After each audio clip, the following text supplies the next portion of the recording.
And good afternoon, producer Susan. Has it cooled down out by you yet? It is lovely. It is in the high 60s. There's a nice breeze. There's no humidity. It's perfect. So summer's almost over. When's Penn State have their first football game? Uh Labor Day weekend, we play West Virginia. I think yeah, that's the first. I think that's the first Princeton or Rutgers game, if I'm not mistaken. So it's Probably. it's coming. All right. So anyway, so it's as we just indicated, it's getting late in the summer. Today's August 20th. It's Jerzee Joe, the situation with Jerzee Joe, news and perspective you won't hear on TV. And today is August the 20th. Um, we're going to be a little Kamala Harris heavy today, but I've tried to do some things that aren't Kamala Harris, starting with our quote of the week from the late science fiction author Robert Heinlein, describing the worst kind of tyranny.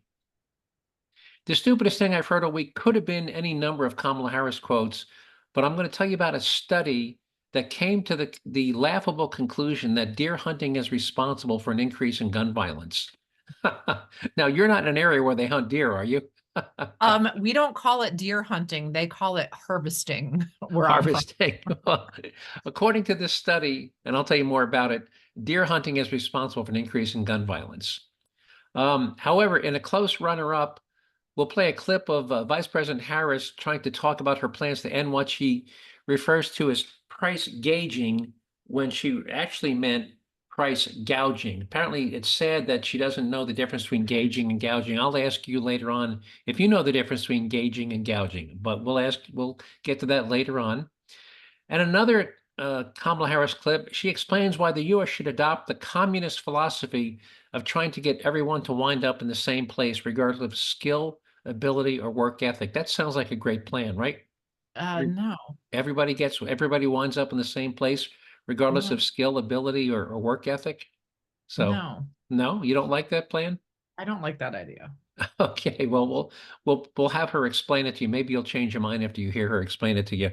And um, we all know what's fascism, right? And I didn't think fascism existed in this country, but we'll play a clip of Minnesota police officers marching down neighborhood streets and literally shooting people with paintball guns if they defied Governor Tim Walz's curfew order um, to go in their homes by simply sitting on their own front. Can you imagine you're sitting on your own front porch on this hot summer night and the police come by and yell at you, get in your house, get in your house. And you're looking at them like, what are you, crazy? And they shoot you with a paintball. Can you Yeah, imagine that? that's absurd. That's absurd. In fact, if it was me, I would have sued them for assault. I would have sued them for assault. And I'll go into more detail, but I didn't realize that had happened. But now that I've heard it, it's absolute fascism. And kind of a related story, we'll tell you where a woman who was fired for refusing to get a COVID vaccination on religious grounds was awarded a $700,000 judgment against her employer by a jury because the employer fired her and wouldn't make a reasonable accommodation. Um, and we'll also tell you about a dramatic rise in violent crime in New York City's Central Park and what groups are behind that dramatic rise in violent crime. And you get three guesses, but the first two don't count. You want to take a guess what group is behind the violent rise in crime in Central Park? I'm gonna say immigrants. Immigrants, you got it. Time permitting, we'll play a related clip from it is a related clip about migrant crime from our favorite police sheriff officer, Sheriff Grady Judge of Polk County, and about what he's experiencing with a surge in crime from illegal immigrants. And our taxpayer leaf shot comes to us from Norwalk, California, where the owner of a smoke shop goes is confronted by four thugs trying to rob him, and it doesn't work out well for the thugs. So you think we can fit all that in? Sounds like an awful lot. I know it's a mouthful. All right. So have you ever read any Robert Heinlein science fiction books? I'm not sure that I have. Well, famous. I've probably read half a dozen anyway. But here's a quote which I just think is so telling by Robert Heinlein. He said, "There is no worse tyranny than to force a man to pay for something he does not want simply because you think it would be good for him." Hmm. Um, I mean, think about that for a minute. That's the U.S. government. Well, we know you don't want it. You don't think it's any good. but we're gonna tax you to pay for this program, Mhm. um, because we think it's good for you. I mean, absolutely, drives me insane. Um, and again, there is no worse tyranny than to force a man to pay for something he does not want simply because you think it would be good Yeah. for him. You being the government, um, drives me absolutely, just bonkers to hear that. Um, so stupidest thing I've heard all week. Now, you know what the Journal of American Medical Association JAMA is, right? Yes. Well, normally they're a pretty reputable organization, but they published a study, and normally when they publish a study, it's peer reviewed. And you know what peer reviewed is, right? It goes to some other Mhm. people in the Mhm. field, and they to comment on it and say, "Yeah, we agree. This sounds like a well done study." Well, and the stupidest thing I've heard all week, um, this week is a study published in the Journal of American Medical Association claiming that, quote, deer hunting causes an increase in gun violence. And as I read through it, it was one of those poorly done studies I've ever read.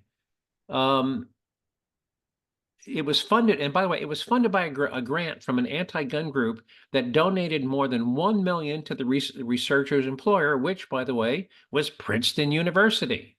So it's shocking that these researchers who work for Princeton, who got the grant, came to the conclusion that deer hunting causes violence. Now, starting with their to arrive at their laughable conclusion, the authors used data from the infamous gun violence archive, which has been debunked dozens of times and is well known for its shoddy research and biostatistics. We've talked about their ridiculous claims on this podcast in the past, right? Yep. Gun violence archive. Yep. So now here are just two examples of the flaws in the study.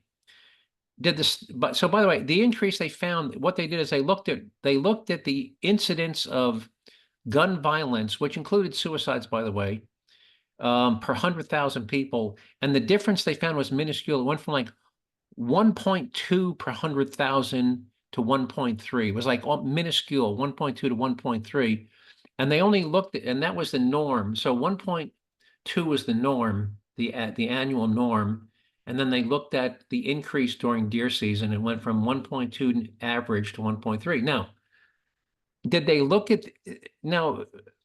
Gun violence, including suicides, changes throughout the year. There are more shootings in the summertime. There's more, people are outside congregating late at night.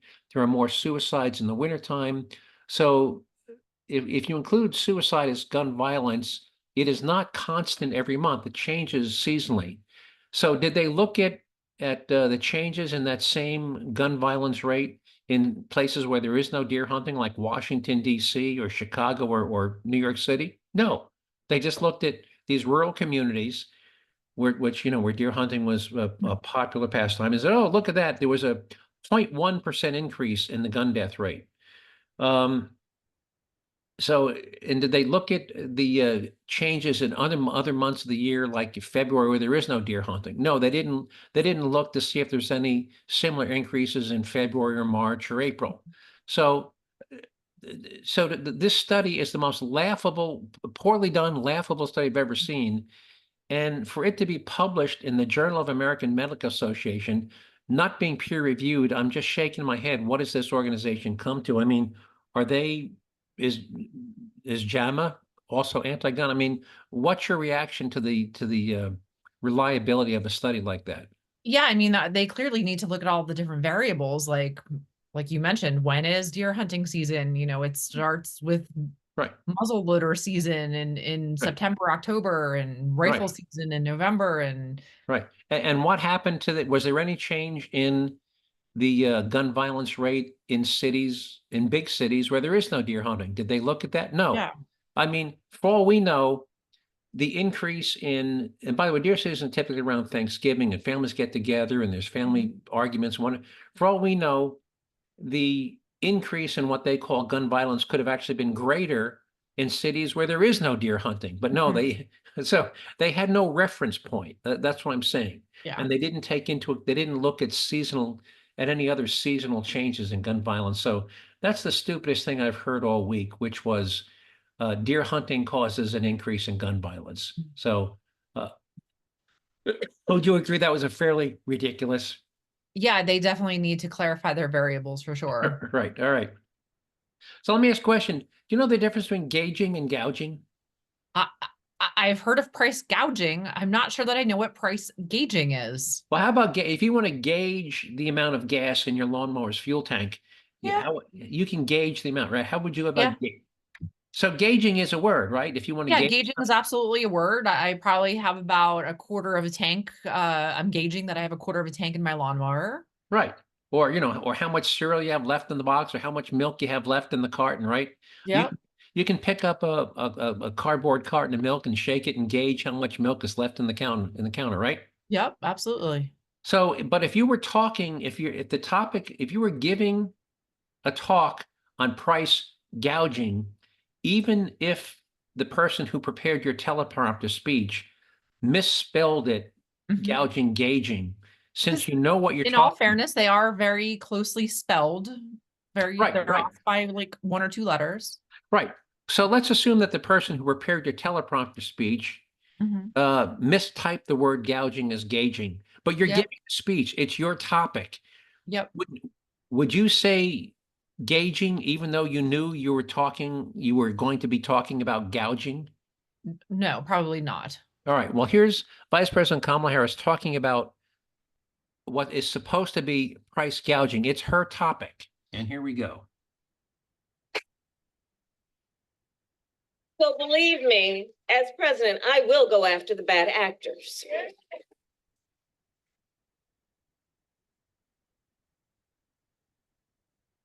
And I will work to pass the first ever federal ban on price gauging on food. Price gauging on food. Now, this is your big speech, and you call it price gauging. Do you know what you're talking about? It's now, by the way, last week. Now we talked about supermarket profit margins last week, right? That they're very slim, yes. They're all Kroger and Albertsons, which is also Safeway, were both under 2%, and Walmart only because they sell clothes was I think 4%. Okay. Yep. Does a profit margin of less than 3% sound like price gouging to you? No, and the fact is that food prices are increasing because the price of the commodities themselves are increasing. Right, and the price of electricity. By the way, processing food takes enormous amount of fuel, Mhm. electricity, transport. You have to refrigerate it. You have to process it, keep it cold. You have to freeze it. The price of electricity is rising rapidly. The price of gasoline, gasoline. We all know diesel's up over $4 a gallon. So Mhm. the supermarkets are not getting rich. Yeah. As we talked about last week, I believe this whole thing about price gouging is just a pathetic effort on the part of the Democrats to shift the blame away from the Mhm. failure of the Biden administration, because it's the Biden administration that is. We've already talked about Milton Friedman, the Nobel economist, saying that government's the only person that can cause inflation. By the way, you know who Kevin on Shark Tank, Mr. Wonderful, Kevin, what's his last name? Do you know what I'm talking about? Oh, yeah, I know who you're talking about. His last name escapes me. Mr. Wonderful. But Yeah. he had a great quote. He was asked, Kevin O'Leary. Kevin O'Leary. O'Leary, and he was asked about the causes of inflation. And here's a quote from Kevin O'Leary. He said, "You printed and added $7 trillion of new money and pumped it into the economy in 30 months. What the hell did you think was going to happen?" Mhm. I mean, basically, inflation occurs when you have too much money chasing a fixed or limited supply of goods and services. Now, we've not had a massive increase in the supply of goods or services, but we have massively increased the amount of money Mhm. in the hands of people. And by the way, even when that money gets paid to a corporation, what does the corporation, let's say you give it to a corporation to build tanks or build electric cars or whatever, what does the corporation do with that money? It pays its employees and pays its suppliers, Yeah. right? And Yeah. what do those employees do with their money? They They spend it, spend it. right? So that $7 trillion ultimately winds up in the hands of consumers. And that is what's driving inflation. And that along with things like a $20 minimum wage in California. Mhm. So I believe this is the administration is responsible for inflation. They know they're responsible for inflation. They're desperately trying to shift the focus away from them and find somebody else to blame it on. Mhm. And they're trying to blame supermarkets. As we've already documented, supermarkets are not gouging anybody. Their pre-tax margins generally are less than 2%. So, anything you want to add before I move on to our next Kamala Harris? No, what's the next Kamala Harris quote? Well, she's going to explain to the difference between equity and equality. And by the way, was it last week or the week before where I talked about the fact that wealth inequality is actually a symptom of a healthy economy? Was it last week or the week before? Maybe the week before. And I said, it's only when you have the opportunity to become, crazy wealthy, do you get all this innovation. People take these crazy risks. And when you don't have wealth inequality, it's a symptom of a sick economy. Mhm. Cuba doesn't have wealth inequality. Everybody's equally poor. Venezuela, everybody's equally poor. Mhm. Somalia, everybody's equally poor.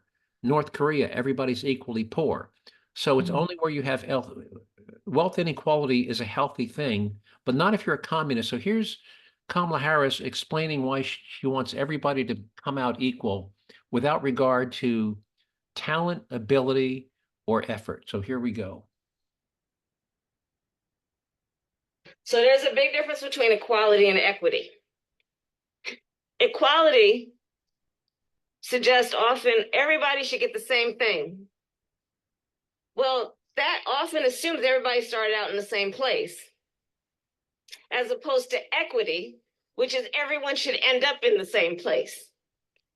And if you then understand not everybody started out in the same place, you understand some people need more.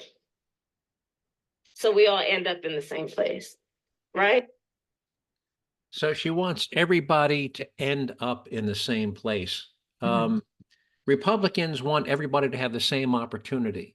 Yes. Democrats, want everybody to wind up in the same place. And the only way you get there is through communism. So, what's your reaction to her? This is her whole philosophy. Everybody needs to wind up, regardless of how talented you are, how much effort you put in, how skilled you are. You all need to wind up in the same place, be living. What's your reaction to her philosophy? So equal opportunity. So every child goes to school and gets the same education. And let's say 30 children in a classroom receiving the same education. They're all receiving equal opportunity, equal education. But it's what that individual child does with that education, whether Yep. or not they're going to succeed or not. Right. And if somebody drops out of high school and is only qualified to stack soup cans on a supermarket shelf, should they wind up in the same place as a skilled electrician? No. Okay, but not according to Now, her. and I know some people will argue that, like, okay, well, some people need extra help to succeed, and yes, that's true. But you're also not gonna. I'm not saying that we should let anybody fail, but give them the help that they need to Right. do what they need to do. I'm all for state-sponsored job training programs. And if Yeah, you dropped out of high absolutely, school absolutely. and you want to learn to become a plumber, you want to learn to be how to, solder copper But pipes, you got to put the effort in yourself. you got to put the effort in. But if you dropped out of high school, you don't want to attend free states, and you're content with stacking soup cans on a supermarket shelf, why should you live in the same house or same apartment that I'm living in if I'm an electrician or a plumber or a welder? Yeah. That's not her philosophy. And again, I'm going to play it. Just going to play it one more time here. There we go. Just one more time, because this is her whole. Equality suggests often everybody should get the same thing.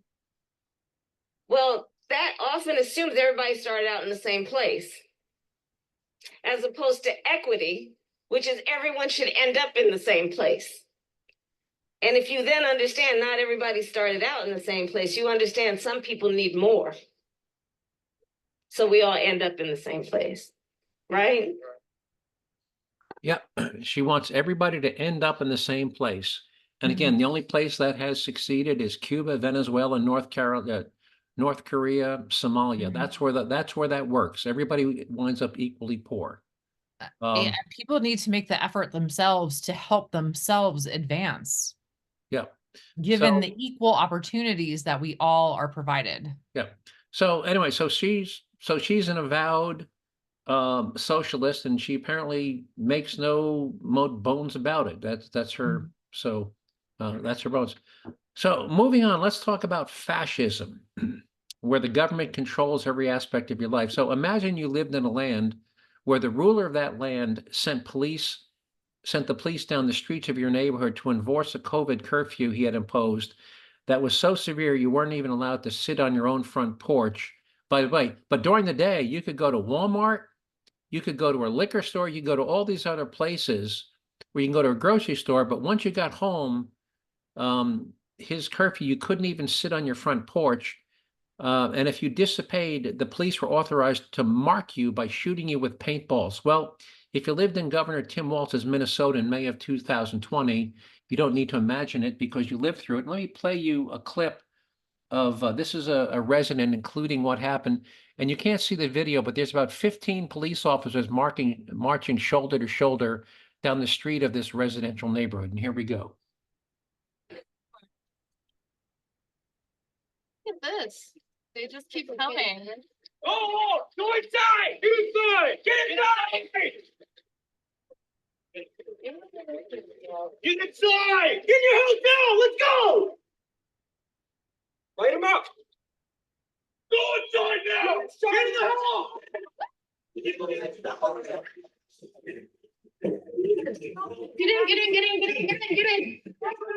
in.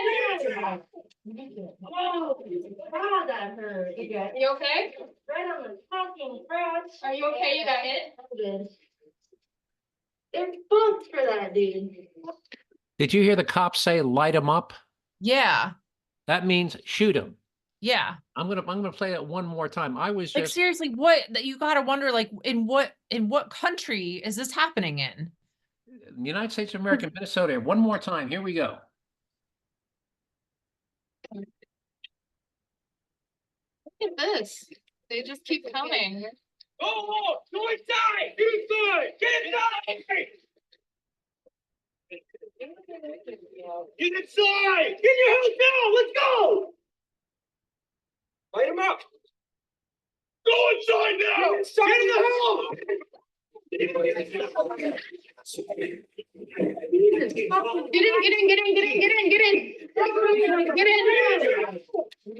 Oh, God, that hurt. You okay? Right on the fucking crotch. Are you okay? You got hit? I'm good. They're booked for that, dude. Okay. Now, by the way, this is different. Now, if you were in a public square participating, if you were on a public street, or a public town park, which doesn't belong to you, and you are participating in a legal protest, I have no problem if the police want to turn a water hose on you, Yeah. spray you down. But you're on your own porch, on your own house, on your own property. Yeah. What right now? If you were resisting arrest, okay, you could say, well, the police have the right to, but the police weren't trying to arrest them. I think this is just a clear-cut case of assault. Yeah.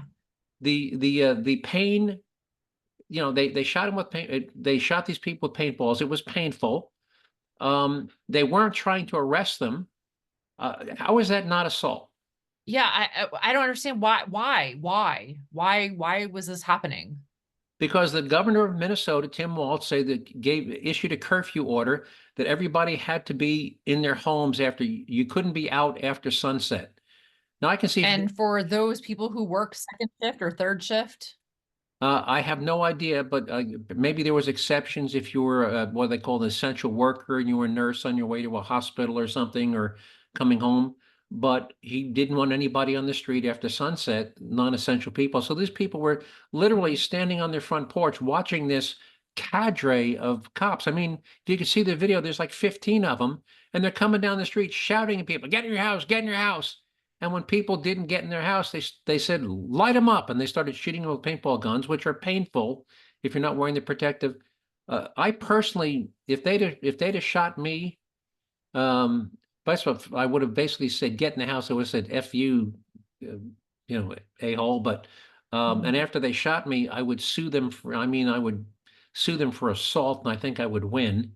I was just flabbergasted. I had no idea that actually took place. Were you aware of that? I did not know that this took place at the time. I'm surprised that this didn't make it to the mainstream media news.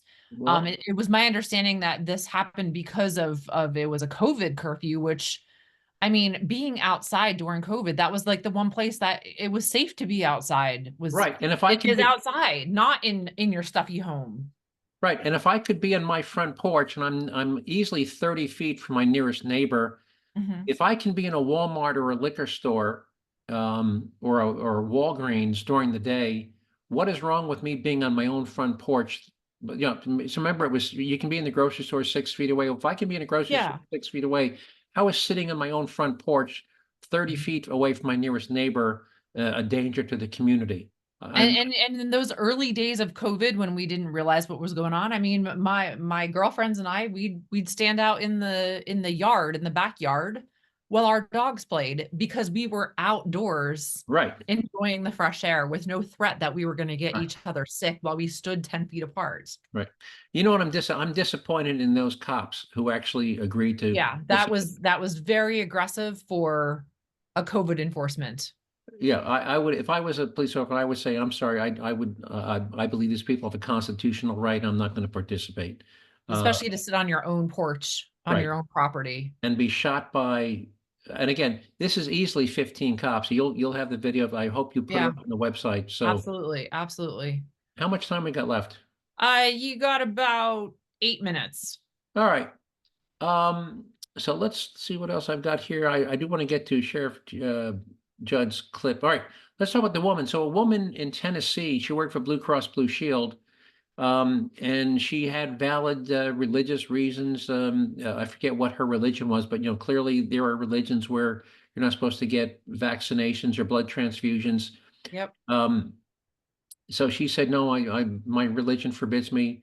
And there's all sorts of accommodations, she could have worked remotely, which they allowed other people to do. And even though it was possible they fired her for refusing to get her COVID vaccination. Well, the jury in Tennessee just awarded her $687,000 for unjust termination, and good for the jury. Yeah. I think it was ridiculous to fire this woman for it. She could have, she didn't have to come into the office. They admitted she could have worked remotely, but they fired her anyway. So, good for the jury, good for the woman. All right. Crime spree in New York City Central Park. You're already past the test. So per the Link story, crime in Central Park is up 46% this year, fueled primarily by gangs of teenage migrant children. These are teenagers as young as 11 years old, staying in nearby hotels at taxpayer expense, robbing park patrons on an almost daily basis. What they do is they leave their hotel in the morning, they go into the park in gangs of 4, 5, and 6, and they find these women and guys, and they rob them. Some of them have knives.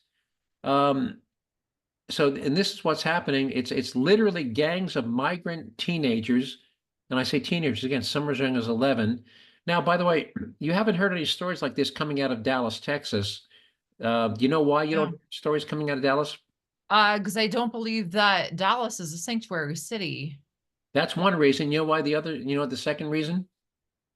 No. The citizens of Dallas, Texas can carry a concealed weapon Yep. and bring their guns into parks when they go there. So Dallas isn't a sanctuary city housing tens of thousands of illegal aliens, and the citizens of Texas, as we talked before, have a lot of guns. So, but New York City, it's just this is not a rare occasion. This is a regular, not only a daily, sometimes it's multiple times per day. It's gangs of roving migrant kids robbing people in Central Park. So, well, and you also brought up an interesting point, though. You said that these people are staying in hotels around Central Park. Those are some of the most expensive hotels in the country. That we're not talking your Super 8 or your Best Western. Absolutely correct. Yeah, absolutely right. Very, very expensive hotels. So anyway. And it doesn't matter which side of Central Park you're on, because they're both expensive. Yeah, the south side probably the cheapest, but anyway. But still, you're talking some pretty pricey hotels around Central Park. That's right. And who's paying for these hotels, by the way? Well, actually, people say, well, the citizens of New York. No, because the New York is getting federal money to help when they're, so you're helping to pay for those pricey hotel rooms. Yes, federal money. That's your federal tax dollars at work. Right. All right. So on a related note, I want to try to squeeze this in. Here's our favorite sheriff talking about crime he's dealing with from the same group. Here we go. All right. After taking down a ring of Colombian gangsters for breaking into houses in Florida and stealing over $1.7 million worth of jewelry and clothes, all kinds of things, a sheriff has had enough with the immigration system under the Biden-Harris administration. And joining us right now is Polk County Sheriff Grady Judd. Sheriff, how bad is this problem compared to past years? Well, when you think about the Colombians coming here with organized groups through the Mexican border and stealing millions of dollars, these are high-end burglars. They have jamming equipment. They have ways to bypass security alarms. They focused in this event, 7 of our 9 cases where we made arrests on Asian Americans that came to this country the right way. They had small businesses that were very successful. They patterned them. They followed them from work to home. They determined who the owners were. And then they attacked their homes while they were sure that they were at work and stole 1.7 million from 9 different business owners. Now think about that. You live in a gated community. 2 of these 4 guys are at large. They may be in a gated community near you right now. Sheriff, we're not going to hear about this at the convention, are we? You said that our immigration system is non-existent in that press conference. We're not going to hear the names of the women who have been raped by illegals or the people who have been murdered by illegals. We won't hear about the fact that we know there are people with terror ties that have come across our border that are here illegally. We're not going to hear about the illegal criminals that Kamala Harris lets back out on the street after they commit crimes, are we? No, Inslee, and with this 4 group here, the policies in New York, NYPD actually arrested these folks, and one of them already had an outstanding pickup by the federal government for a cut monitor, but yet they didn't report it to ICE. And then ICE deported another one of these folks when we tell them, hey, we're getting ready to file racketeering charges. You cannot believe, if the American people saw from the inside out what we see every day, you would find out this catch and release, notices to appear, they don't show up, then they show up in your home, in your gated community, committing burglaries. It's a non-existent policy. But you know what? If you keep electing the same people at the state and federal level that you always have, you'll get what you've always gotten. And it doesn't seem to bother anybody until their child dies of a fentanyl overdose or their house is broken into and all of their high-end jewelry is stolen. But the reality is this is alive and well, and it's a porous border. I'm going to pause it there. It goes on for another minute, and if you post that, people. Yeah, I'll post the whole conversation. He's one of our favorite sheriffs out of Florida. But as he said, it matters who you elect. And we talked about judges and district attorneys. Yeah, this is why the primaries and the non-presidential elections are so important. It's called the down ballot. So below, down below the president, the down ballot's important. So again, it doesn't matter if it's New York City, San Francisco, Polk County, Florida.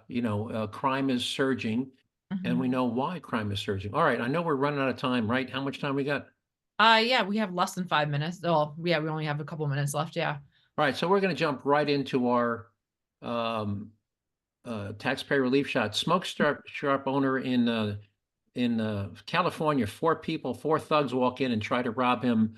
One thing these 4 thugs didn't count on. Here we go. He shot and killed a man who was reportedly trying to rob him. All of it taking place right outside a grocery store. Fox 11's Matthew Seedorf live for us tonight at the shopping center where all this happened. Matthew. Well, Alex, authorities are still here, and this is a big crime scene. I'll go ahead and step out of the way so you can see it. Much of the attention focused on the tobacco shop in that far corner. But when shots were fired this afternoon, 3 of the suspects ran, and so far authorities have only caught 2 of them. A massive crime scene closing a shopping center in Norwalk, a store owner shooting and killing a reported armed robber. The store owner produced a handgun, fired, and struck one of the individuals. LA County investigators tell Fox 11 4 thieves tried robbing the owner of Classic Tobacco at gunpoint as he opened shop Tuesday morning when the owner pulled out a gun and fired. One of the alleged crooks hit, taken to a hospital where he died. You could tell they had been running hard, you know. One of the guys put his hand up against the fence and was breathing really hard. Affilio Gonzalez saw 2 others nearby frantically running away. I now know that they had watched their associate get shot in the chest, and they were getting the heck out of there. That's the lady. About a mile from the shopping center, some residents forced to evacuate their homes. Are they shooting? LA County's Special Enforcement Bureau there detaining 2 of the suspects hiding.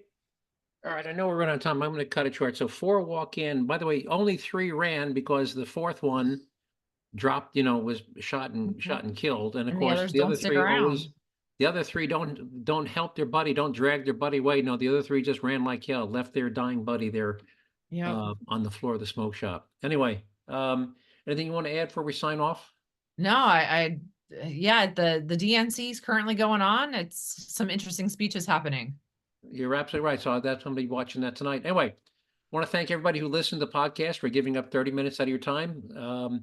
Hope you found these topics interesting, important as I did. And if so, hope you continue to listen. Producer Susan will put up the links to some of these videos. And I urge you to go watch the one about the cops walking down the streets of that Minnesota town, shooting people with paintball guns. If you want to see that, just go to the Jerzee Joe website at jerzeejoe.com. Jersey being spelled J-E-R as in Robert, Z as in zebra, E, Jerzee, jerzeejoe.com. If you want to send a question, suggested show topic, or a comment, just email me at joe@jerzeejoe.com. And with that, unless you have something else to add, Producer Susan, we'll sign off until next week. Enjoy this gorgeous weather. You too. Take care. Talk to you next week. Bye-bye.